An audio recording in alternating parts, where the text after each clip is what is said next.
or welcome back. Today I'm going to do a tier ranking of all the books I read in March. It is March 31st, last day, so it's time for the reading wrap up, but I wanted to do it a little bit different than just like the typical sit down and talk about them. I'll do a tier ranking, spiced up a little bit. I had a pretty good reading month. I feel like I read a decent amount. I had a 5-star read, so I'm excited to tell you guys about what I read. Let's start with my tiers. At the top, we have Top of the Pyramid, self-explanatory, my favorite book of the month, or books, plural, we'll see. The next is Thoroughly Enjoyed, meaning I really enjoyed this. Was it a 5-star? No. Then we have I'm Slightly Disappointed, because there were a few books that I just felt like a little bit sad, like, oh, I wanted a little bit more from you, but I still liked it, so still not bad. Then we have It's a Miracle I Finished This, which I have one book in mind for that tier specifically. And then we have Boo, meaning I didn't like it. Also, we have a guest. Leo, can you say hi? No. We're dog sitting, and he is just so sweet. Okay, the first book that I read this month was The It Girl by Ruth Ware.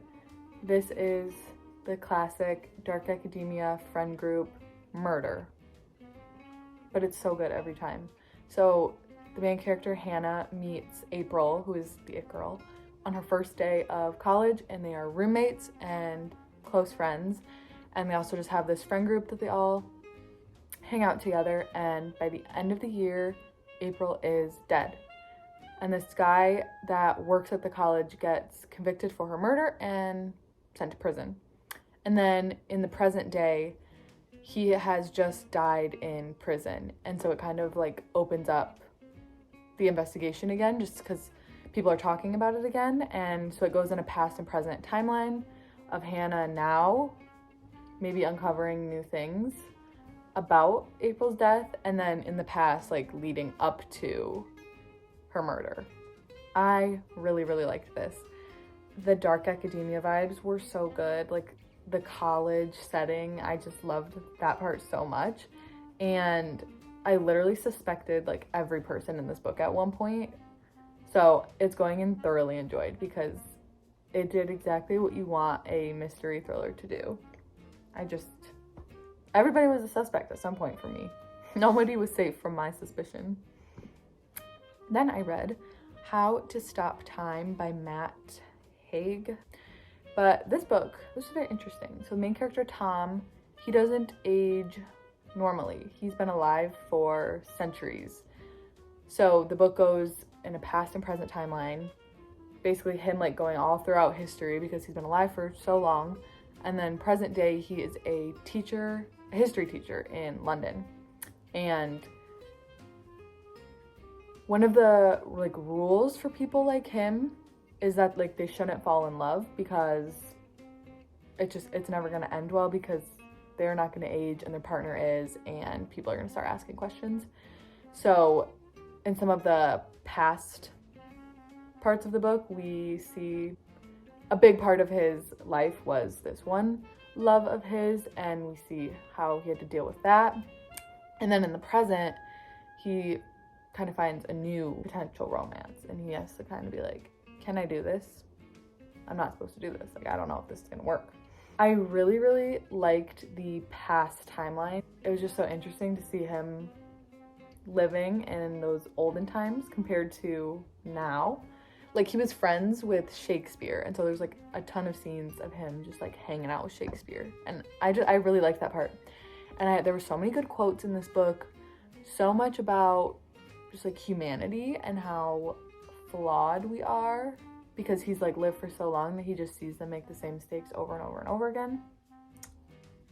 The one complaint that I had with this book was that they like mentioned modern stuff, like Snapchat was mentioned at one point, which like I think everybody we don't like when stuff like that is in a book. Like, I don't know, it's not gonna be timeless, but I get kind of why it was in there, because it like really showed the difference between the past timeline and the present timeline, so I could understand.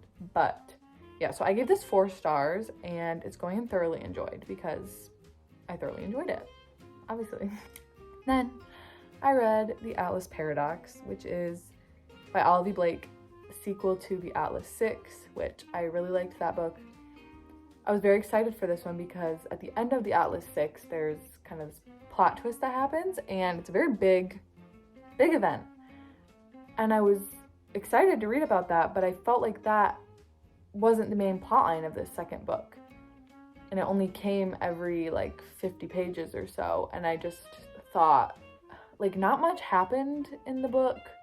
There was so much inner dialogue that got so repetitive. So for that reason, I was slightly disappointed. I gave it 3 stars. I still liked it. I'm gonna read the third book. I feel like sometimes the second book in a trilogy falls victim to being a filler and like doesn't have much content.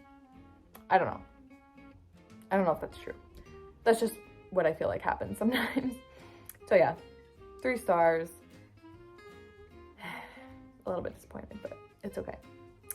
Then we have The Housemaid's Secret, which is the sequel to The Housemaid, which I read, I don't remember when I read it, but it's a thriller, and I literally read this all in one day. It definitely kept me on my toes, and I thoroughly enjoyed it. So it's going to thoroughly enjoyed it. I'm not really going to get into the plot because it's a sequel, so just read the first book, read The Housemaid.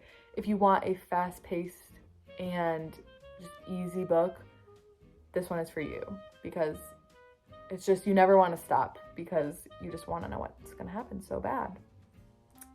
Then I read Daisy Hates by Jessa Hastings, the second book in the Magnolia Parks universe. And I was disappointed. I almost did not finish this book because I thought it was going to be about Daisy and Christian, who are characters we saw in the first Magnolia Parks book. And it just wasn't. I mean, it was about Daisy more so, but like I honestly don't love her character that much. Like, how is she a med student, but she like is never at school? It's just like not adding up for me. And then like all the violence and the gang, I hated that so much. Like looking back, so I rated it 3 stars, but I feel like low-key it could be a 2.5. I feel so harsh. Like, I don't want to be mean, but I feel like I finished it, so how bad could it have been? But like I also forced myself to finish it, you know? I'm probably still gonna read the next book, but this one is going in. It's a miracle I finished this, because it truly is a miracle that I finished that book, because I really was this close to never picking it up again. And then, anyway, I listened to the audiobook of A Witch's Guide to Fake Dating a Demon by Sarah Hawley. And this is about Mariel, who is a witch, obviously. She's from like a pretty powerful witch family. Like they're all very powerful witches, but she's not like living up to their expectations. But she does have very good plant magic. And so I liked that part. I liked like the aesthetic of her and all the plants. Like, that was cool. But basically she accidentally summons this demon. And when you summon a demon, it's typically because you want to exchange like your soul for something in return. And like, basically you give the demon your soul. And so he's like, I'm not leaving until you give me your soul. And she's like, well, I'm not giving you my soul. But he can't leave until he gets her soul. So it's quite a conundrum. So they're forced to be around each other, and so they start fake dating. Because she doesn't want to tell people, like, hey, I made this huge mistake. This is just my boyfriend. He's not a demon that's trying to steal my soul. I'm putting this in... I liked it, but I wanted it to be more witchy. I was hoping for more X-Hex vibes. So it is going in. I'm slightly disappointed, but I did like it. And you know what? It's a good rom-com, like lighthearted kind of book. It is good for that. It just wasn't as like witchy as I wanted, but that's like a personal problem. So I gave it 3 stars, but I was slightly disappointed. Next, I read The Grace of Wild Things by Heather Fawcett. This is a fantasy retelling of Anne of Green Gables, where the main girl is a witch and her name is Grace, and she goes to this cottage in the woods where this like supposedly like kind of evil witch lives, and it's like almost like a little bit of Hansel and Gretel at the beginning. And then basically she strikes up a deal with this witch that if she can learn all 100 and a half spells in this witch's spell book, she is allowed to become the witch's apprentice, and like the witch will let her live there and everything. And it was just so cute. I loved like the descriptions of like the forest and the cottage. It was all just like so cozy and magical. I feel like this author is so good at that. And it was so fun to see the parallels between like actual Anne of Green Gables and this book, but just with like the magic touch. Like, what more could I literally ask for? Nothing. Absolutely nothing. So this, and oh my god, not my favorite part, but one of my favorite parts was that Grace had a like pet crow who was like her friend named Windweaver, and they could like talk to each other, and it was so freaking cute. So no, it's going in top of the pyramid. I rated this 5 stars. So good. So good. If you've read Anne of Green Gables, you literally need to read that right now. Then I read The Do-Over by Lynn Painter, which I'm a little late because this is like a Valentine's Day book. Basically, the main character, Emily, has like a train wreck of a Valentine's Day and has to keep reliving it. It's like the Groundhog Day kind of thing. And every day she rear ends this guy in a truck, and he happens to go to her school and he gives her a ride. You can see where this might be going. But it was just so like fun and lighthearted, and I never wanted to stop reading it. Like, I would always say 1 more chapter, and then I would read like 3 more chapters because it was just so fun. So this is going to thoroughly enjoyed because I very, very, very much enjoyed that book, and there were lots of Taylor Swift references. So if you like Taylor Swift, I think you would love this book. And then the last book that I read was M Train by Patti Smith. It's kind of hard to describe this book because there's not really a plot. It's basically about her life and like places that she's been, you know, her travels, her relationships, a little bit of like dealing with grief, the different artists and literature that has inspired her. I got so many book recommendations from this book, which I loved. And then just also a lot about her living in New York and her favorite places that she always goes to. And then lots of coffee. This woman drinks a lot of coffee. And I loved the writing of this book. It was so good because if you're not gonna have like much of a plot, then the writing needs to be good to like, you know, keep me engaged, and it 100% did. I have so many things underlined, so many pages folded down of like things I want to go back and reread because they were just so good. Oh, the writing was amazing. I will 100% read another one of her books at some point. But I gave this 4 stars, and it's going in the really enjoyed because I thoroughly enjoyed it. But it wasn't quite Grace of Wild Things level, you know. So that is my finished ranking. I think I had a very good month. I didn't have any boo, so I didn't have any like god-awful books.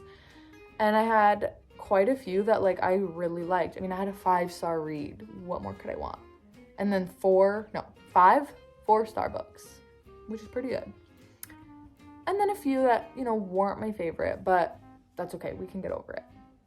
I hope that you enjoyed this video and that maybe you got a recommendation. Let me know in the comments what your favorite book of March was. I would love to know, and maybe add it to my TBR. Definitely add me as a friend on Goodreads. The link to my profile is in the description because I love seeing what people are reading. I love seeing what's going on in the book community. And if you liked this, make sure you give it a thumbs up and subscribe. Thank you so much for watching, and I will see you in my next video. Bye.